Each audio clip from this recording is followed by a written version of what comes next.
Okay, so prime factorization tree means that they're going to give you a number like 9, and you're going to find all the factors that go into that number. And what we're doing is we're saying blank times blank equals 9. So for 9, we say 3 times 3 equals 9.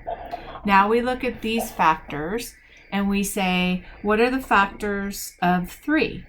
It is just 1 and 3. So once it gets down to that, we call it a prime number and we circle it. But for a bigger number, like say 500, we would have a bigger factor tree. So I'm going to factor 500 out. And all I have to do is find 2 numbers that go into 500. So because it ends in a 0, I know 10 and 2 and 5 are always going to be factors. So if I can't see what the number is, I would just do this. So suppose I didn't see that 100 times 5 is 500, I would just divide it out. But since I can already see that, I'm going to do 105. You could use any number that, if you could use 2 and 250, you can use 10 and 50.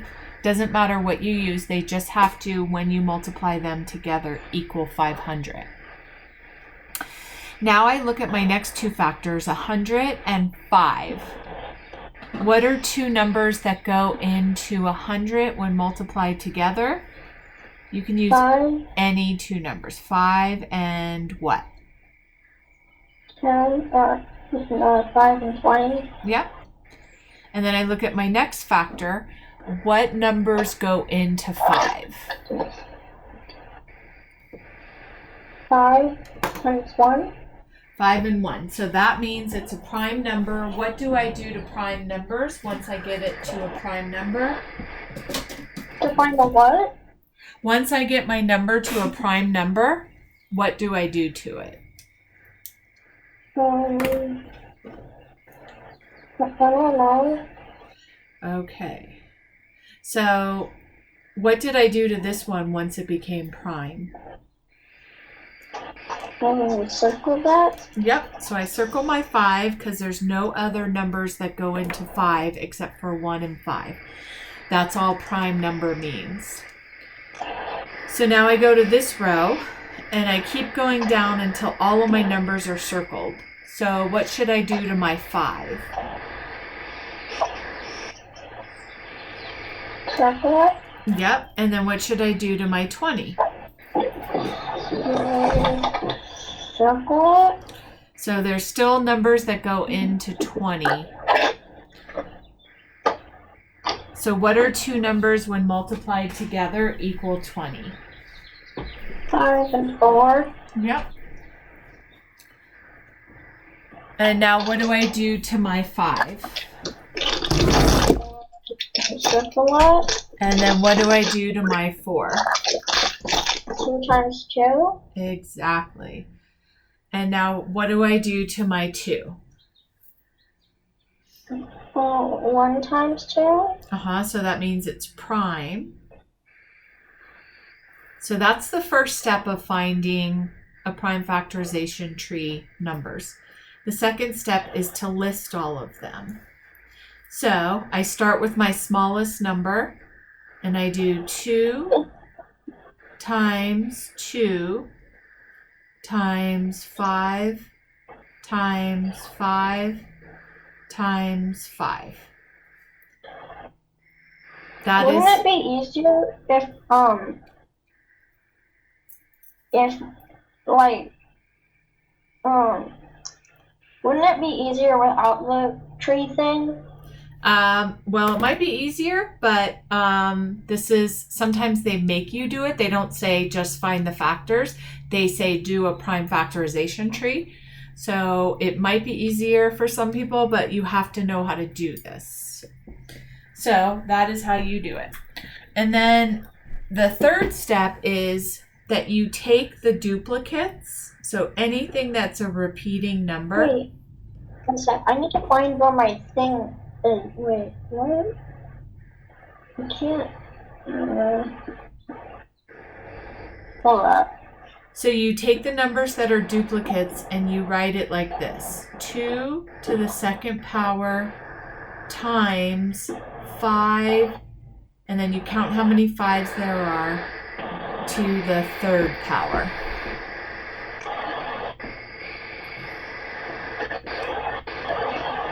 So, Kate, do you remember what an exponent is? No. Okay. I'm gonna. I think I don't know. Okay. So an exponent, all this means is 2 times 2 times 5 times 5 times 5. So this is called. I'm gonna mute you, honey, because there's some weird sound in your background.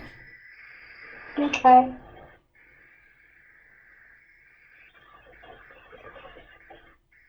I can mute myself. Okay. All right. So this is called a base, and this is called an exponent.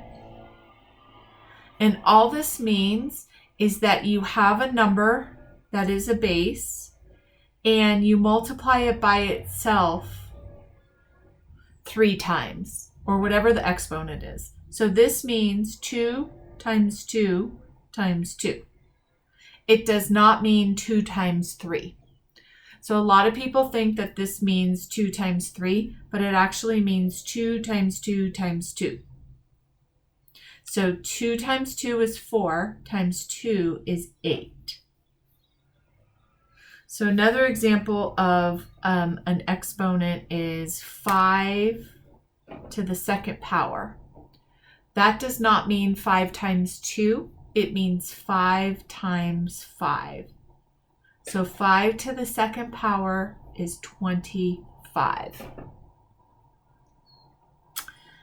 All right, let's try 6 to the third power, or it's also called 6 cubed when it's a 3 as the exponent.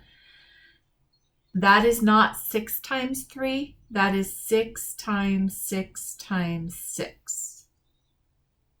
So we know 6 times 6 is 36, right? And then 36 times 6 is 216. You can unmute yourself, honey. Do you have any questions about that? No, we learned this year, so I know how to do it pretty well. What, honey? We learned it this year, so I know how to do it pretty well. Okay, awesome.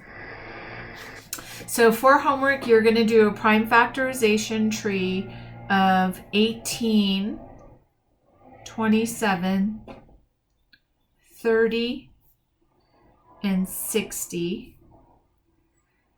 And then you are going to figure out what 7 to the second power is, 8 to the second power, 7 to the third power, and 9 to the third power. Kate, do you still need a review of times 12s? No, I wrote them all down and I'm attempting to memorize them. Okay, awesome. And then you understood the greatest common factor, right? When we did these, you understood how to do it? Okay. Yeah. We're going to go on then to least common multiple. So we already did a greatest common factor. So a GCF means we divide and find the numbers that divide into a number. For LCM, or least common multiple, we multiply up. So if I had 25 and 40, I'm going to multiply that number or count up by 25, and I'm going to count up by 40 until I get the smallest number that they share in common. Does that make sense to you? I think so. Okay, so if I'm counting up, I'm going to go 25, 50, 75, 100, 125, 150, 175, and 200. Then I'm going to count up by 40s. 40, 80, 120, 160, 200. Do I have a common number yet? Yes. Yes.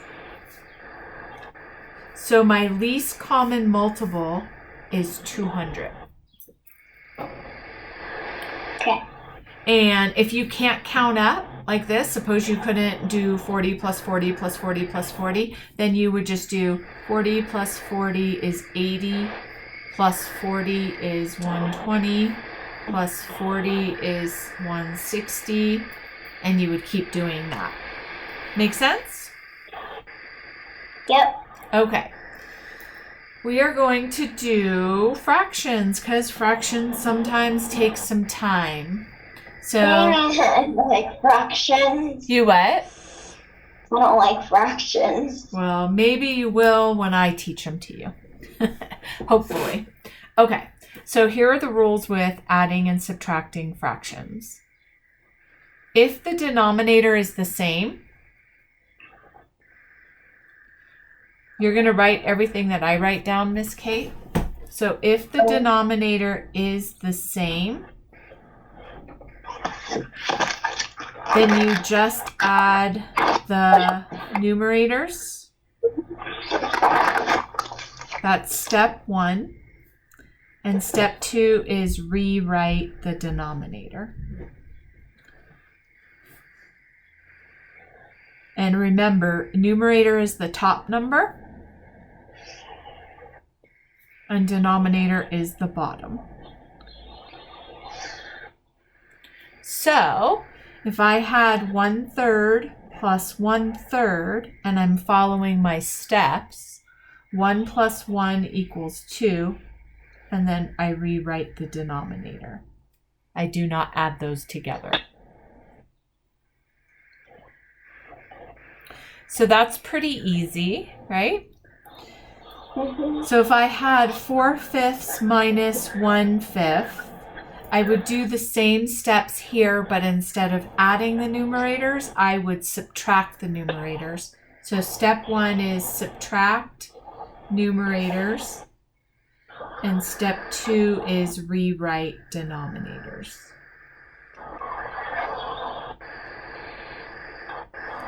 So 4 minus 1 is 3, and then I rewrite the denominator, 3/5. Okay. So that's pretty easy, right? When the denominators are different, we have some steps to do. Okay.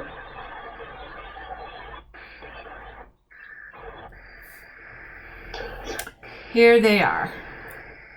1/2 plus 1/3. So I like writing it up and down instead of across because it gives me a little bit more room. So step 1 is to count up and find the least common multiple, like we did up here. So we're going to count up by the numbers until we get a common number. So I'm going to write number 2 here for this denominator, and then I'm going to write a 3 here. And I'm going to start counting up until I get a common number. So I have a common number of 6. So that's step 1. Step 2 is you're going to turn this into a 6, and you're going to turn this into a 6. Okay. And then you're going to multiply the original denominator and numerator by this number. That would give us, in math, we can't just change a 2 to a 6, right? So what would I multiply this 2 by?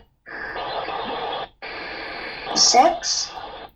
Times 3, right? 2 times 3. Oh. And then anything I do to the denominator, I do to the numerator. So if I multiply this times 3, I multiply this times 3. Okay. And then this becomes 3/6, and then I do the same thing. So step 3 is to do it to the second one. So you multiply this 3 times something to get it to a 6. What would I multiply it by? Mm-hmm. So I'd multiply it by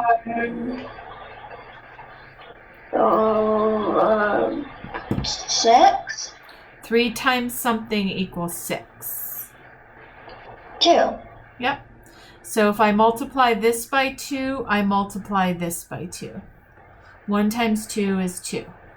Now, the fourth step is to add or subtract the numerators. Now I have the same denominator. Can you see that? It's now a 6 and a 6. Got it. All right.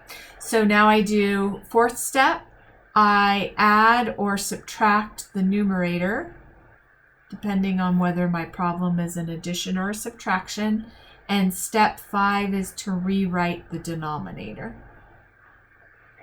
So 3 plus 2 is 5, and then step 5 is rewrite the denominator. Okay.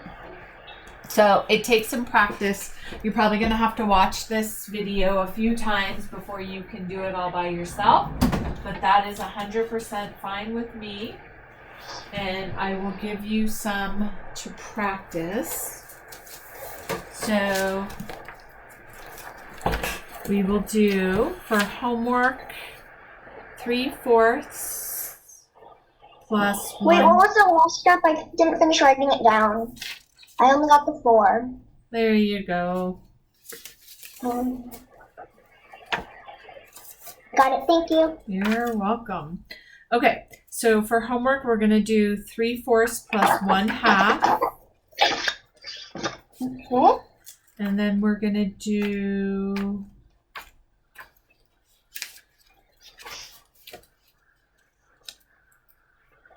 2/3 plus 1/6. 2 plus 1, 6. Got it. And then we're going to do 1/2 plus 2/5. Okay. And then 5/8 plus 1/4. So step 1, find the least common multiple. Step 2, multiply whatever this denominator is. So I'm going to do one more example for you. 1/3 plus 1/6. So step 1 is to find the least common multiple. So I'm going to count up until I get a common number. My common number is 6, so I rewrite it here and I rewrite it here. I can't just change a 3 to a 6, so what would I multiply it by? 3 to wait, am I also doing that you're currently writing down? I'm just giving you another example. So I multiply it times 2, and anything I do to the denominator, I do to the numerator. So 2 times 1 is 2. And then, how would I get this 6 to a 6? I would just multiply it by 1. And then anything I do to the bottom, I do to the top. And then I add my numerators. 2 plus 1 is 3. And then I rewrite my denominator. Okay. All right. So it does take time. Don't get frustrated. Just keep rewatching it until it makes sense. It is tricky. It is difficult to remember all the steps, but it will happen, which is why we're doing it in June and not in August. All right. Any questions so far about any of this? I don't think so. All right.